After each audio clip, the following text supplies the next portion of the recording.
Classes में आप सभी का स्वागत है। मैं आरपी अवस्थी आप सभी प्रतियोगी छात्रों एवं छात्राओं को नमस्कार करता हूं। तो हम पढ़ रहे थे भारतीय इतिहास और भारतीय इतिहास में पढ़ रहे थे उत्तर वैदिक काल। तो उत्तर वैदिक काल के बारे में हमने पढ़ा था, धार्मिक स्थिति के बारे में पढ़ा था। अब आगे हम पढ़ेंगे 16 महाजनपदों का उदय, यानी ये महाजनपद कैसे बने और महाजनपद हैं क्या। ठीक है, तो उत्तर वैदिक काल, ठीक, उत्तर वैदिक काल। और हमारा आज का टॉपिक है 16 महाजनपदों का उदय, जिसके बारे में हम पढ़ने जा रहे हैं। तो महाजनपदों का उदय, महाजनपदों का उदय। वैसे तो आप जानते हैं कि जनपद का जो शाब्दिक अर्थ होता है वर्तमान में, उसका अर्थ होता है जिला। जनपद माने जिला, जनपद माने जिला यानी डिस्ट्रिक्ट। लेकिन यहाँ पर जो जनपद का अर्थ है वो बड़े राज्य क्षेत्र से है, और महाशब्द लगा हुआ है तो बहुत बड़ा राज्य क्षेत्र। अब ये आप पूर्व में पढ़ चुके हैं कि आर्य लोग जो है मध्य एशिया के हंगरी नामक स्थान से भारत में आए और दिल्ली के आसपास के क्षेत्रों से इन्होंने मेरठ के क्षेत्र में प्रवेश किया। वहाँ से रुद्रप्रयाग होते हुए जो है देवप्रयाग होते हुए ये जो है गंगा और यमुना के दोआबी भाग में, मैदानी भाग में धीरे धीरे आगे बढ़ते चले गए। तो एक लंबे समय बाद इन्होंने बड़े बड़े राज्यों को स्थापित कर लिया। ठीक, बड़े बड़े राज्यों को स्थापित कर लिया, और यही बड़े बड़े राज्य क्षेत्र ही जो है महाजनपद कहलाए। इनकी संख्या 16 थी। तो गौतम बुद्ध के जन्म के समय यानी 6वीं शताब्दी ईसा पूर्व में, 6वीं शताब्दी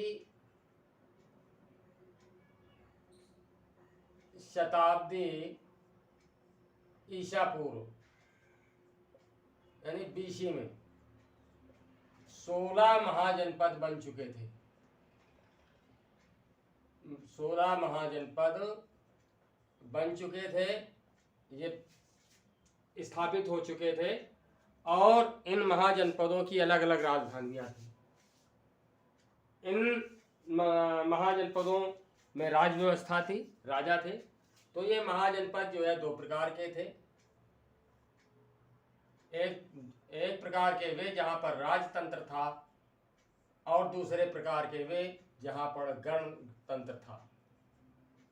ठीक, यानी डेमोक्रेसी थी, रिपब्लिक थी।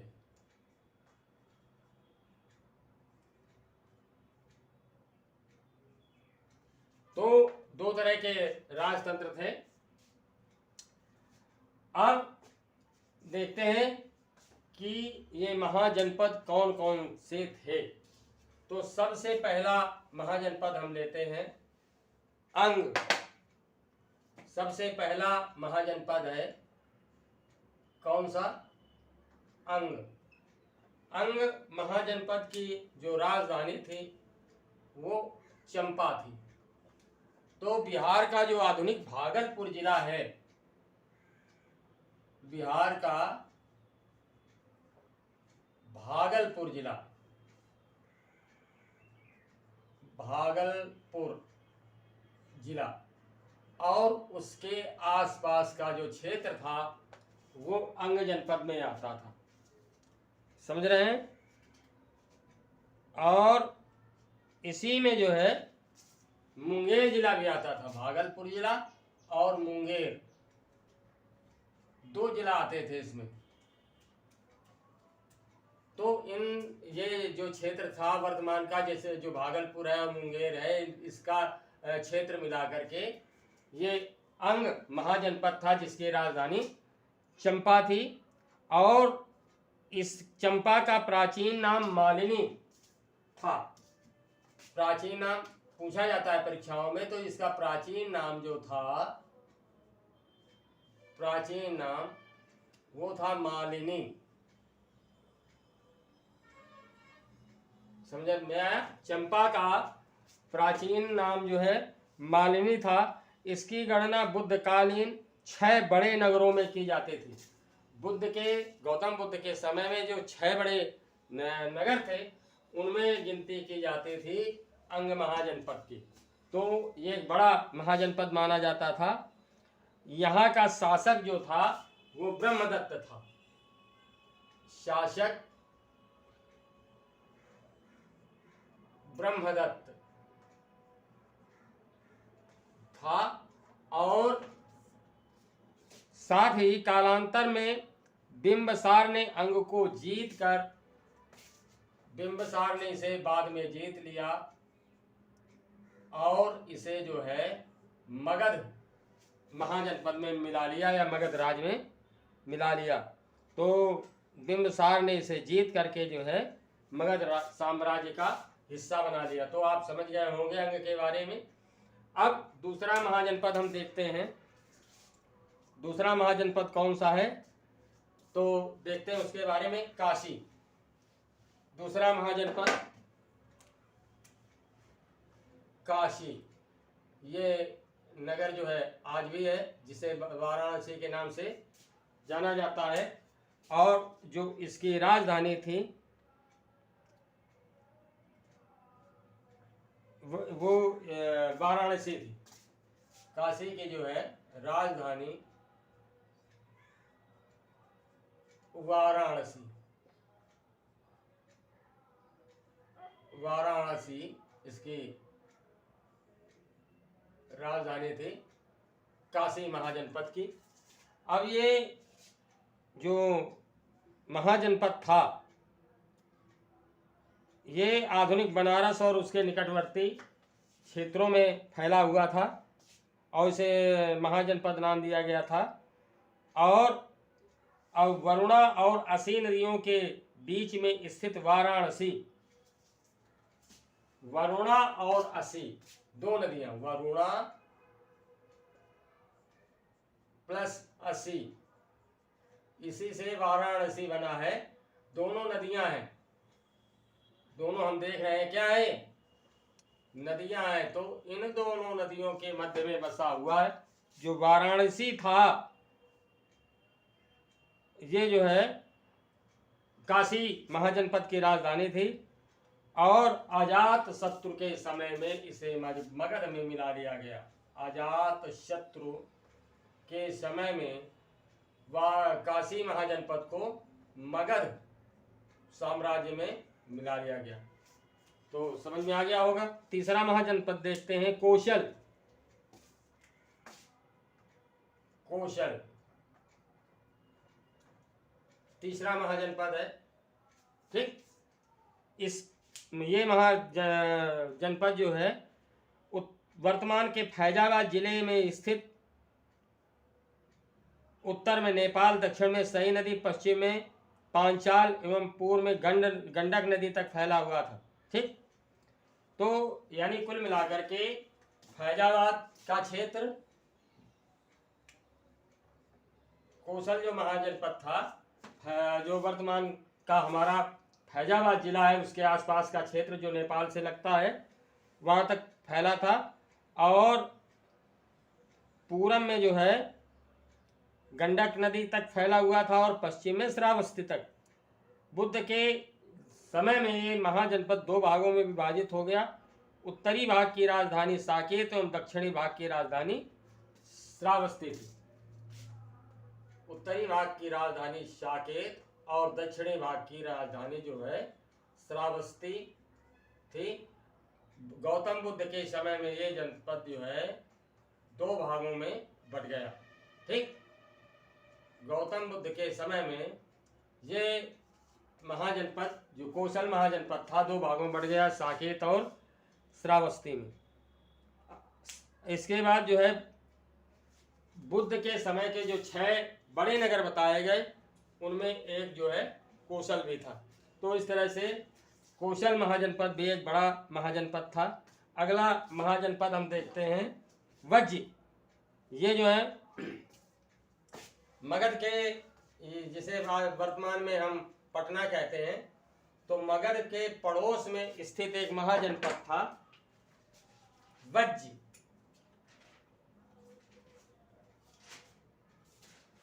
वज्जी, ठीक, ये जो है मगध के पड़ोस में स्थित महाजनपद था। और ये संघ जो है, ये जो महाजनपद था 8 संघों का एक समुदाय था। 8 संघों का समुदाय था वज्जी महासंघ, वज्जी संघ, जिसमें 8 संघों ने कह सकते हैं 8 कुलों को, 8 कुलों का एक संघ था। 8 कुलों का एक क्या था? संघ। एसोसिएटेड था ये गणराज्य, वज्जी गणराज्य। और इसमें जो है जो संघ थे, वो संघ कौन कौन से थे? विदेह, लिच्छवी,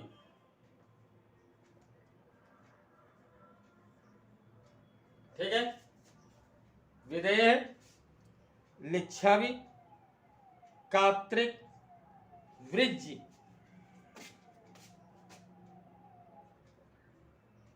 कार्तिक और कार्तिक के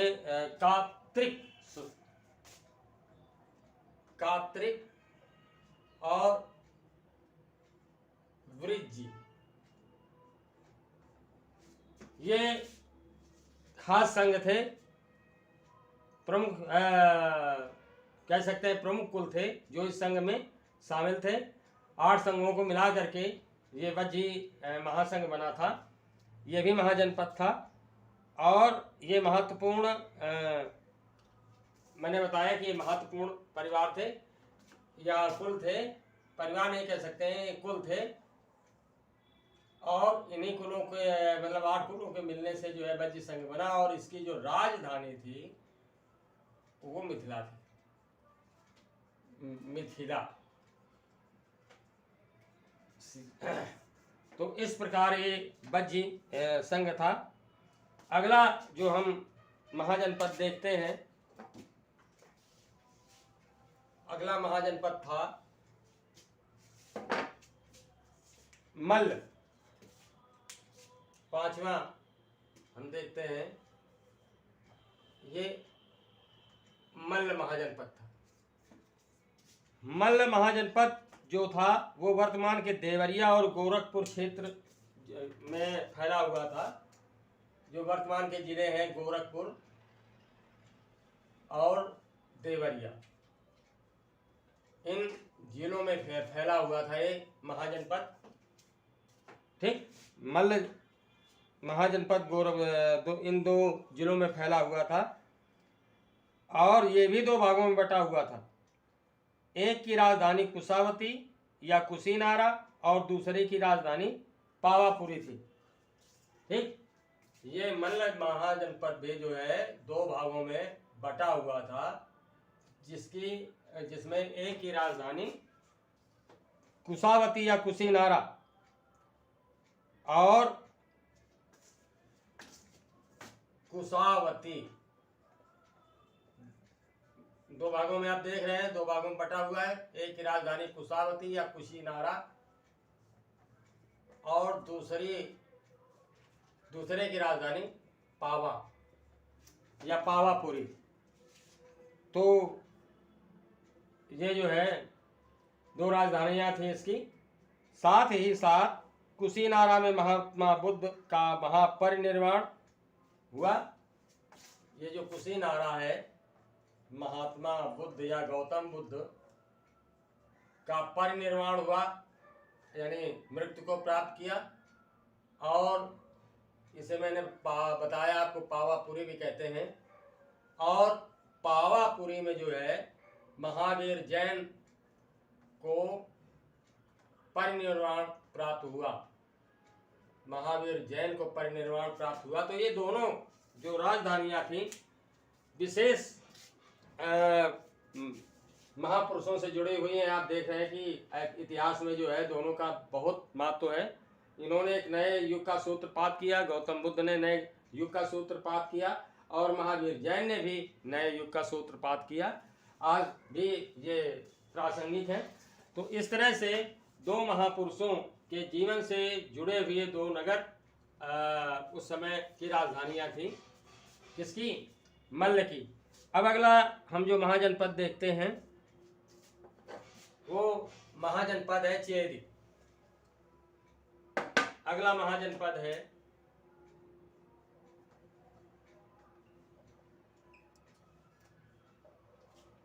चेदी। तो ये जो महाजनपद है बुंदेलखंड का पूर्वी भाग, वर्तमान का जो बुंदेलखंड है इसका पूर्वी भाग और उसके निकटवर्ती भाग जो है प्राचीन चेदी महाजनपद के अंतर्गत आते थे। तो बुंदेलखंड का पूर्वी भाग और जो है उससे जुड़ा हुआ क्षेत्र इसके अंतर्गत आता था। और इसकी जो राजधानी थी, मैं क्षेत्र लिख देता हूँ, बुंदेलखंड का पूर्वी भाग,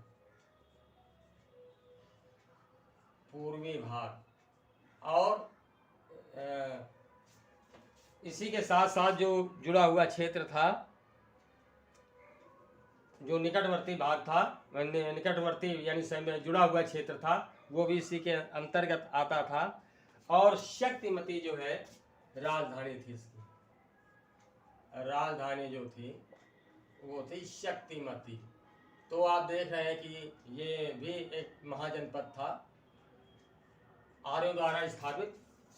नेक्स्ट हम महाजनपद देखते हैं।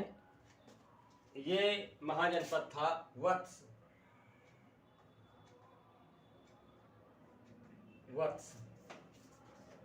वत्स यमुना के किनारे स्थित महाजनपद था जो वर्तमान इलाहाबाद का क्षेत्र था। ठीक, इलाहाबाद के आसपास का क्षेत्र जो था, यमुना के किनारे स्थित क्षेत्र, वो वत्स महाजनपद के अंतर्गत आता था और इसकी राजधानी जो है कौशाम्बी थी। कौशाम्बी, ठीक, इलाहाबाद का से जुड़ा हुआ क्षेत्र इसके अंतर्गत आता था, यमुना के किनारे किनारे का क्षेत्र। और वत्स महाजनपद की जो राजधानी थी वो कौशाम्बी थी। यहाँ प्रसिद्ध शासक उदयन था, यहाँ का शासक था उदयन। और महाकवि भास ने एक रचना लिखी है, स्वप्नवासव दत्ता। स्वप्नवासव दत्ता। तो उसका जो नायक है वो नायक यही उदयन ही है। ठीक है, तो महाकवि भास ने संस्कृत में लिखा है स्वप्नवासव दत्ता, और इसका जो नायक है, हीरो है, वो उदयन ही है जो वत्स महाजनपद का राजा था। अगला जो हम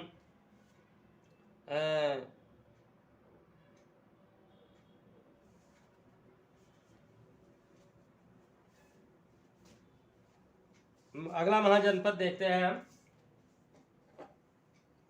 अगले महाजनपद के रूप में हम देखते हैं कुरु।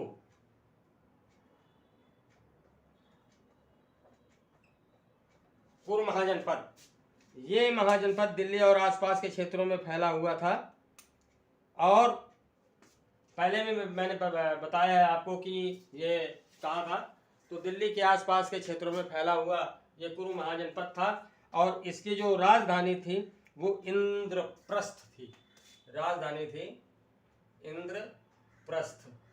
और ये कौरवों से जुड़ा हुआ नगर बताया जाता है, कौरवों पांडवों से जुड़ा हुआ नगर महाभारत में बताया जाता है। ठीक, महाभारत में इसका उल्लेख मिलता है। अगला जो महाजनपद था वो था पांचाल। पांचाल। ठीक, पांचाल महाजनपद जो था वो बरेली और बदायूं और फर्रुखाबाद 3 जिलों के आसपास फैला हुआ था। बरेली, बदायूं और फर्रुखाबाद। फर्रुखाबाद, ये इन 3 जनपदों के क्षेत्र में फैला हुआ था। समझ रहे हैं ना? तो इन 3 जनपदों के क्षेत्र में फैला हुआ जो है ये महाजनपद था पांचाल। और ये जो प्राचीन पांचाल महाजनपद था, ये उत्तरी पांचाल और दक्षिणी पांचाल में बटा हुआ था। उत्तरी पांचाल की राजधानी अहिच्छत्र, उत्तरी पांचाल की राजधानी अहिच्छत्र और दक्षिणी पांचाल की राजधानी जो है कामपिल्य। ठीक, 2 भागों में बटा हुआ था पांचाल महाजनपद, उत्तरी पांचाल और दक्षिणी पांचाल, जिसमें उत्तरी पांचाल की राजधानी अहिच्छत्र थी और दक्षिणी पांचाल की राजधानी जो है कामपिल्य थी। तो इस तरह से ये पांचाल जनपद था। अगला महाजनपद हम देखते हैं मत्स्य। इरेज कर देता हूं मैं इसे। अगला महाजनपद जो है वो है मत्स्य।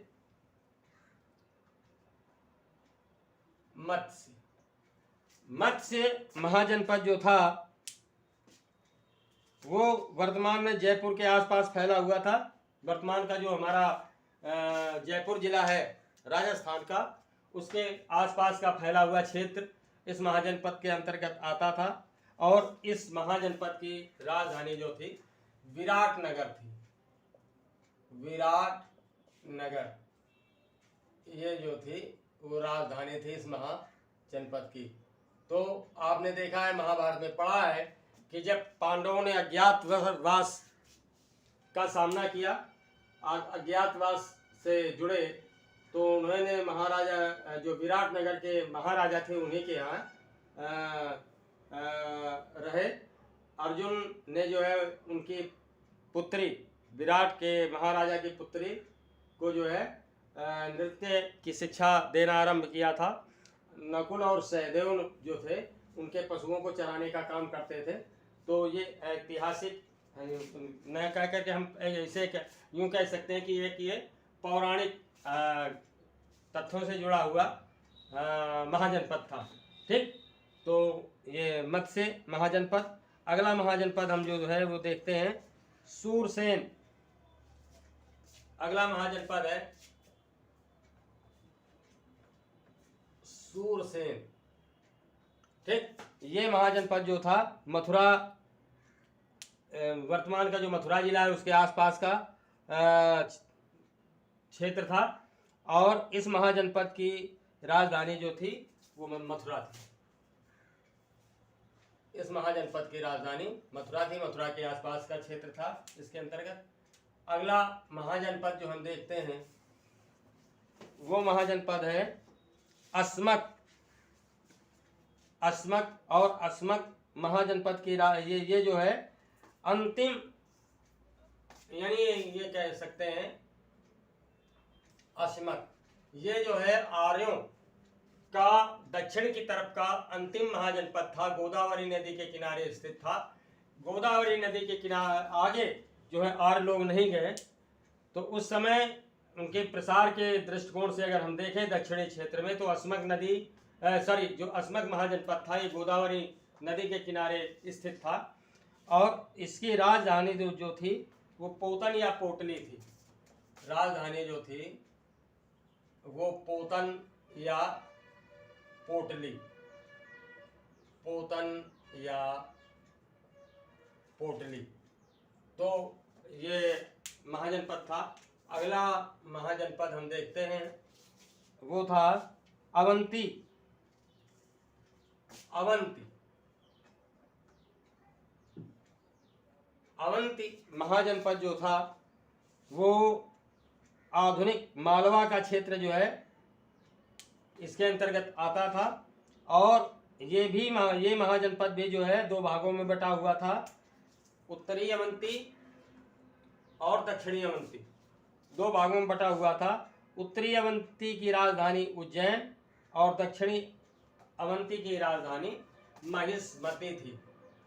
उज्जैन उत्तरी अवंती की राजधानी और महिष्मती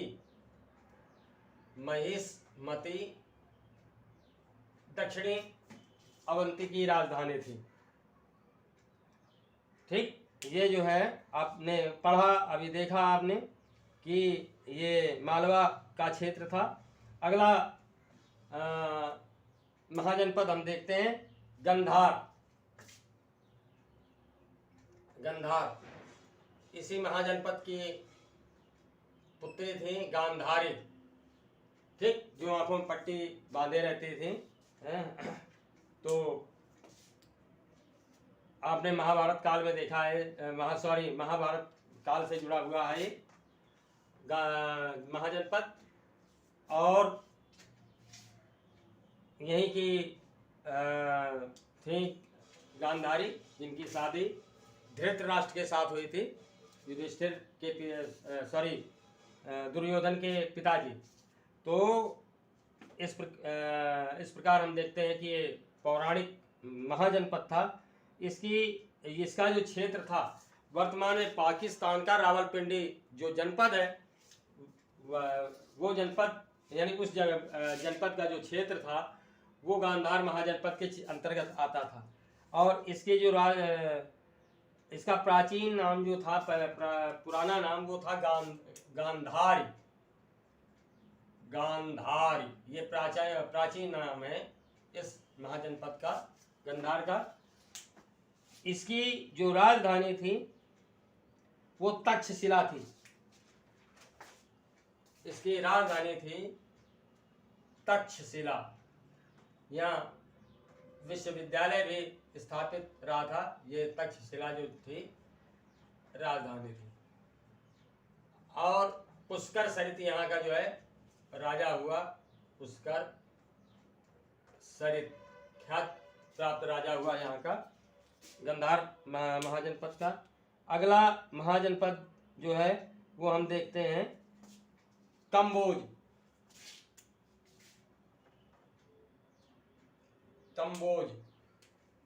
तो कंबोज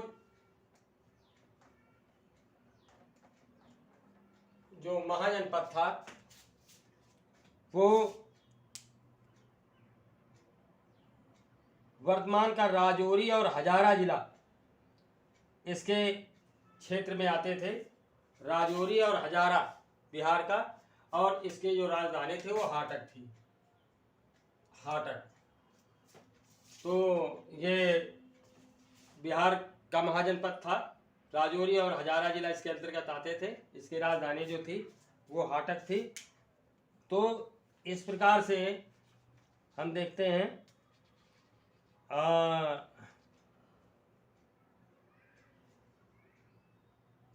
अभी जो सूरसेन था, यह मैंने बताया कि ये मथुरा के अंतर्गत आता था। तो इस तरह से मेरी शायद गिनती गलत हो गई है और 16 महाजनपद हो गए। तो गिनती लिखने में हो सकता है मुझसे गलती हो गई होगी, लेकिन 16 महाजनपद के बारे में आपने पढ़ा। उम्मीद करता हूँ कि अच्छे से समझ में आ गया होगा। अगर कहीं किसी भी तरह कोई प्रॉब्लम आती है तो प्लीज़ कमेंट करके पूछिए। मेरे ईमेल एड्रेस पर आपका स्वागत है। नए छात्रों से मेरा पुनः अनुरोध है कि प्लीज़ मेरे चैनल अवस्थी क्लासेस को सब्सक्राइब अवश्य करें। नेक्स्ट लेक्चर में मेरी फिर आपसे मुलाकात होगी। तब तक के लिए नमस्कार।